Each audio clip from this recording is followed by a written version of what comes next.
Hello, good morning, good night, good afternoon, and welcome back to... What? Alright, what's up, everyone? We're back. Wow, he tells me to do an intro and then laughs at it, so...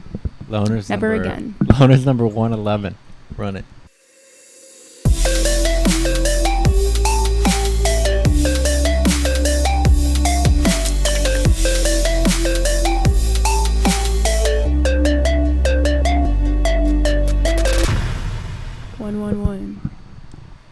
Alright, guys, it's pretty hot today over here in LA. It's disgusting out. Yeah, it rained a bit this morning, so it's... I've been seeing mosquitoes I've never, ever thought I would see in California. Here they are. Yeah. Alright, so today we're gonna do a interesting video.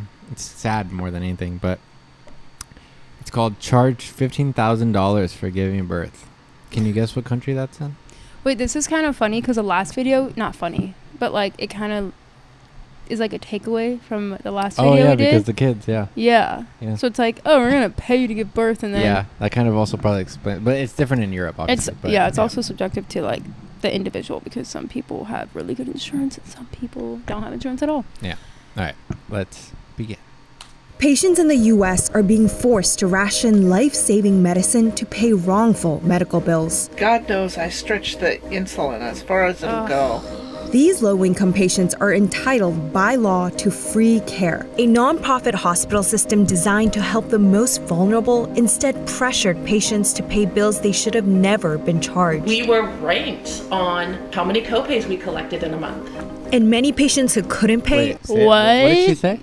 I guess she worked for this company. Yeah. I think they were ranked on how much they could sell. Yeah. As far as medicine, I believe she was saying. Yeah. That's fucked up. That should be illegal. Excuse my French. Are drowning in debt. What was this all for? C-section. At the end of the day, Providence is a corporation. Why are nonprofit hospitals in the U.S. acting like large businesses, and at what cost? You do your best every day. Here's how the richest economy in the world is failing to provide healthcare to those most in need. Okay, sorry, I've stopped this so many times, but I'm pretty sure Providence is the health insurance company that my dad had for us. Maybe, I don't Because know. I used to get double insurance from him and my mom up until I was 26. And I remember his always saying Providence, and it was based in Washington. Then it probably is, yeah. Which made no sense because, yeah, I live in California, but yeah. Anyway, sorry. Okay. This is my window on the world. It's YouTube. I love this view. I would love to just go there for a day trip. You would think that I would maybe have a chance of someday seeing this, but I don't think I ever will. But partly because I don't have the money, and I won't ever have the money to go see them. Alexandra is retired with disabilities and relies on her monthly Social Security income of under $2,000. She takes more than a dozen pills a day for a handful of illnesses, including diabetes, kidney issues, and bipolar disorder. This is just all my prescriptions, but I know my cost was probably maybe $300. It's a big chunk of my money, yeah. Fearing high costs, Alexandra put off going to the hospital until she was taken away in an ambulance for kidney failure in the winter. After being hospitalized for weeks, she says she was charged more than $86,000. Her insurance company negotiated the bill so that she'd have to pay $2,000 out of pocket. Well, $2,000 is not a light amount for me. So they had me paying How do you go from almost 90K to 2K. to 2K? That just shows you these numbers are just fucking made up. I think we learned about that, how it's the insurance bargaining with the hospital. Hospital reps, yeah. $162.50 a month. But it turned out she qualified for free care, which meant the hospital was never supposed to charge her a bill. All they gave were 2 payment options. There was no I can't afford to pay. There was no reference to charity care. There was nothing. It was like it didn't exist. And they hid it from me. You know, they literally were not going to acknowledge it. The hospital Alexandra went to was run by Providence, one of the largest nonprofit hospital chains in the country, founded with a charitable purpose to serve all communities. But over the years, patients say the philanthropic hospital has failed to carry out this mission.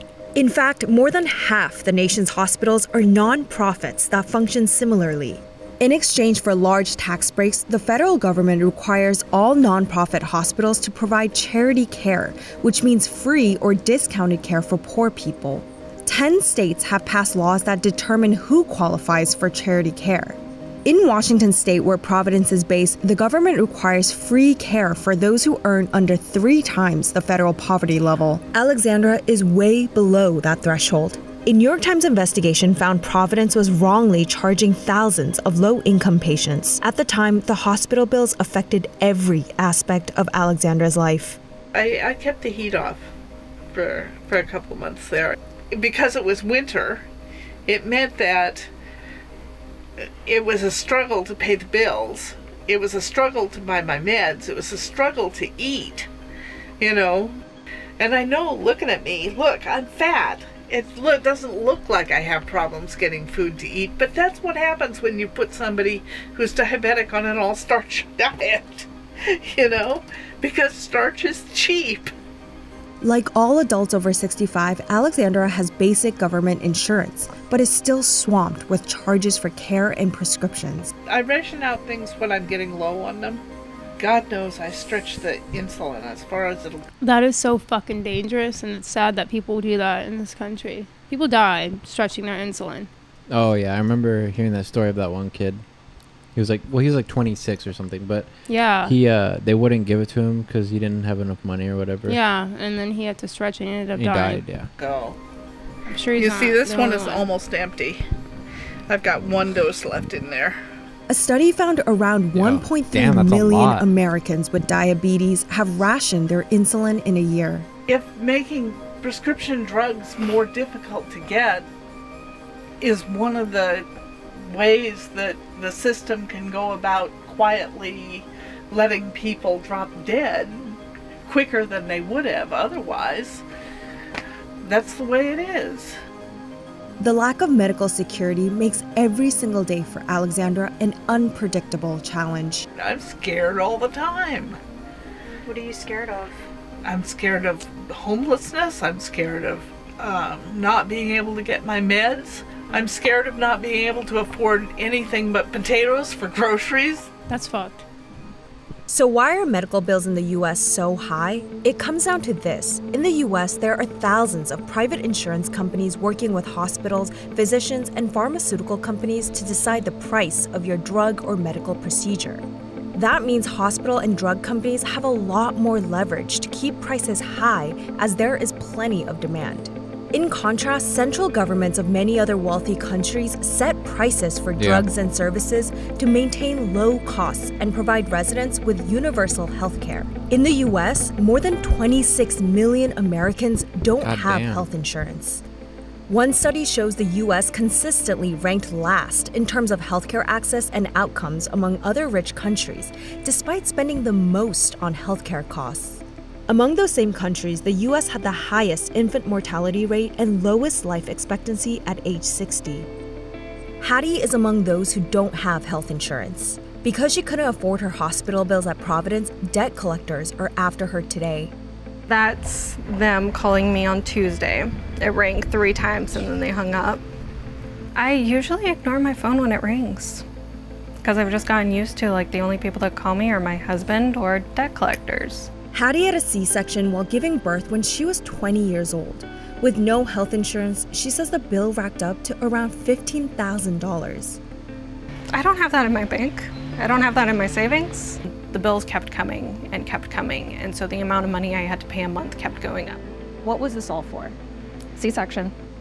And going fucking through crazy. a surgery that I needed to go through because if I did it natural, there's a possibility neither of my kids would have survived. I wasn't going to be able to afford things that I needed, like diapers and groceries. That's when I stopped.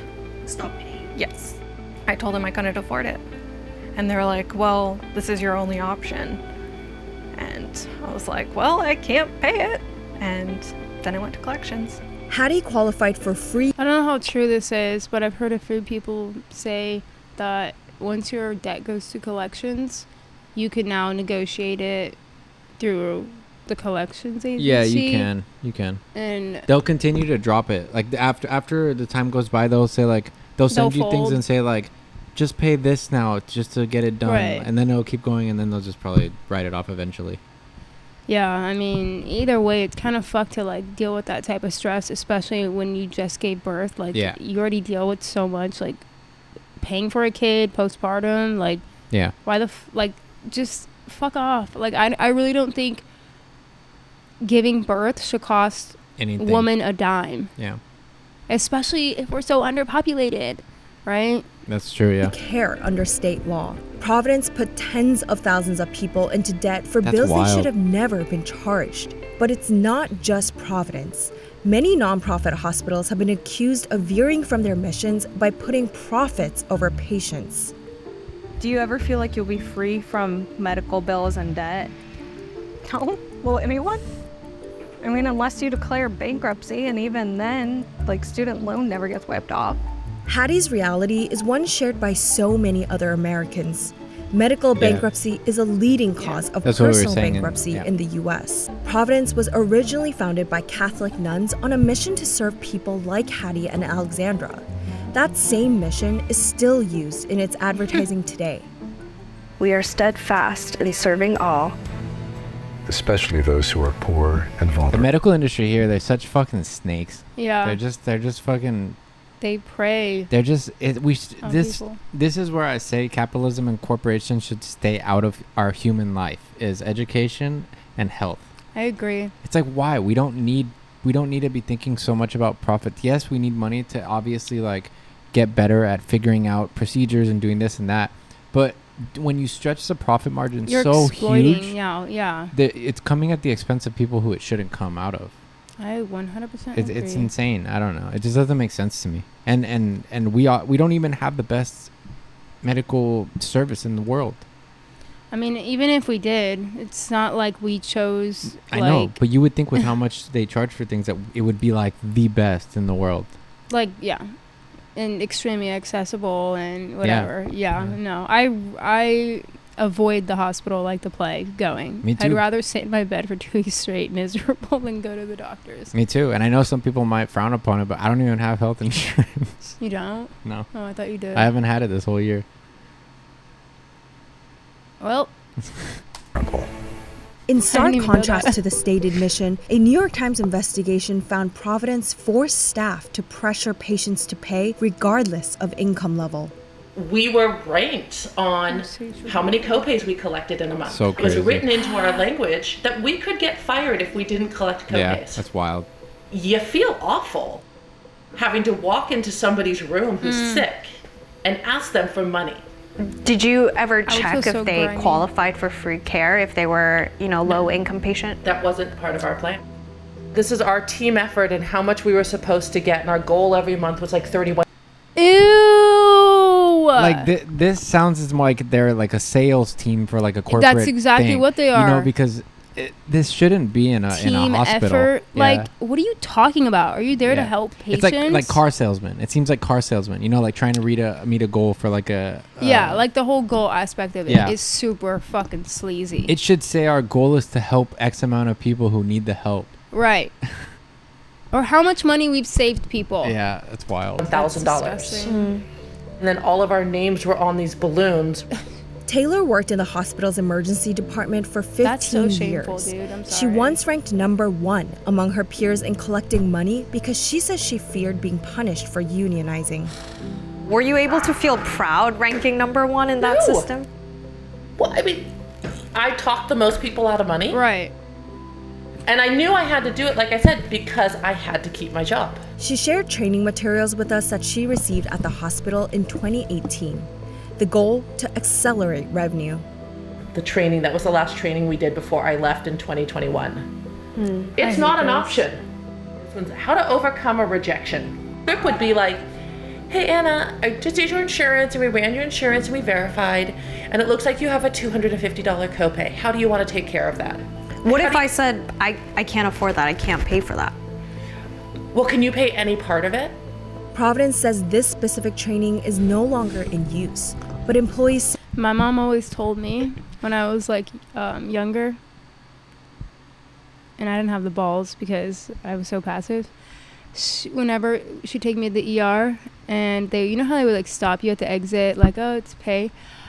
She'd be like, ignore them and be like, you can bill me, and just fucking walk out. Yeah. What's funny is when my toe was like coming apart, before they even went in and helped me, they asked how I was gonna pay for it and what insurance I have. Yeah, it's wild. Which felt very uncomfortable, but she was with me, so I was like pretending I was just like, Yeah. you know. Today, the culture of prioritizing profit is embedded in the hospital's top-down organization. Crazy. The CEO of Providence, Rod Hockman, made over $10 million Fuck you, in Rod. 1 year and has said publicly nonprofit hospitals do seek to make profit. No Even though shit. Providence has reported losses, the organization is by no means. They run that way so they were able to pay like nothing in taxes. Probably. Yeah. Maybe. It's facing financial hardship. Well, Providence sorry said- to keep pausing. I think that legally they were supposed to offer charities, remember? So maybe that's kind of like their little loophole of being a nonprofit, Yeah. is they're giving back. But it seems like they're They not probably doing much just of have to meet like a very small threshold of how many patients they give that charity to, and then the Right. rest they don't have to. It's on billions of cash coming from hedge funds, private equity, and venture God, capital. hedge funds and private equity should not be investing in Right. hospitals. What the Period. fuck, man? Period.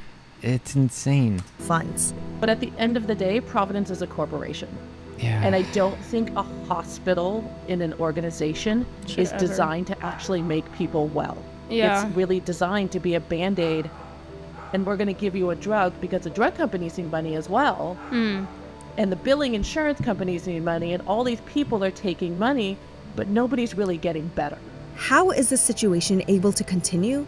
Well, healthcare has been difficult to reform partly because of a lack of government regulation and the lobbying power hospitals Shocking. have. Yeah, it's so fucking stupid. We reached out to Providence for an interview to learn more about its mission.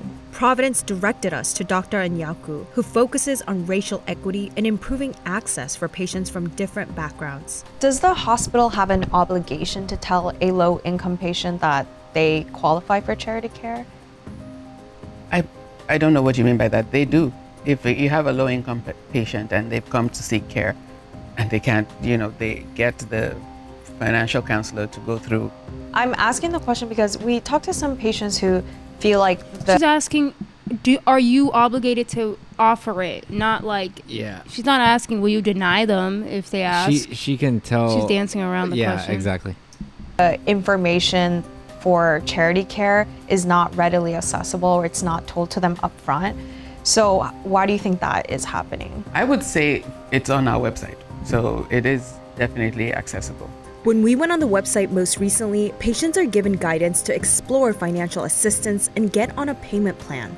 But patients say they were never informed if they qualified for free care. What would you say is the topmost priority for Providence? Profits. Health for a better world. Serving the poor and vulnerable. So it's not making more money or Not for a not-profit organization. Oh my God. We're a not-profit organization, so making more money is not. How did the owner that's make not $10 million? Our function. While Providence maintains it's a not-for-profit healthcare provider, the truth for under-resourced communities has been an obligation to pay. I think there have always been people who are disposable. The fact that I find myself one of them, it's just the way it is. It's the luck of the draw. I was born poor. I grew up poor. I grew up working class, and I've done my best to step outside of that box. After she spoke to local media about her experience with Providence, Alexandra was reimbursed for her payments, but That's she's good. still split between affording her medication and groceries. I've been eating a lot of ramen. Our rent went up. Things happen, As a result of an unaffordable healthcare system, millions of Americans like Alexandra live every day in insecurity. To all the other people out there like me who are mentally ill and struggling, it's hard. You do your best. You do your best every day.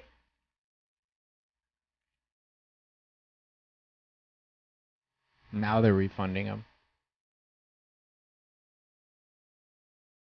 Okay, but how long has Providence been around? Now you're refunding? Yeah. Damn, yeah, they're not gonna stop because the debt collectors are a different business. Yeah, once it's there, I don't Yeah. know if that. Yeah. That, I mean, it's sad, man. We've talked about this before, but our medical industry needs a huge change because eventually no one's gonna be able to pay for anything. It's like we're Yeah. And then at that point, like, what are you gonna do? Yeah. Once you've exploited people past the point of being exhaustion. Yeah. Yeah, I don't know. Well, I will say I am shocked that $15,000 is like all that was owed because I feel like It's probably now more. I've heard like giving birth costs like close to like 30,000. Yeah. I'm not justifying 15K. I still think that's ridiculous, especially if you're Yeah. giving birth to a human life. Yeah. You know, it's very odd to charge for that. But yeah. And now I get why so many women have at-home births now. A lot of people just don't trust hospitals in general, let alone wanting to Yeah. get slapped with that bill. I know, because now they think like, oh, am I getting scammed pretty much? Or, ripped yeah. off. Yeah. But yeah, we hope you guys enjoyed this video. If you did, like and subscribe. Let us know what it's like in your part of the world when it comes to Giving birth and everything. that. And then also, like, do you guys have nonprofit hospitals that you're aware of? I didn't know Providence was a nonprofit, because clearly not. Well, but at least probably not, because I would think most of them they're government funded. right. Yeah, and then you probably have private ones. But I still think, to a degree, I think even in universal healthcare countries, like, they still pay a little bit. It's probably close to nothing compared to what we pay here. Yeah, I think for certain things like prescriptions and other stuff. Yeah, I just, yeah. Anyway, we shouldn't live in a country where something Takes like advantage that. of that. Yeah. Yeah. All right, guys. Well, thank you for tuning in. Jump over to our vlog channel, like and subscribe. Hit the red button. Peace.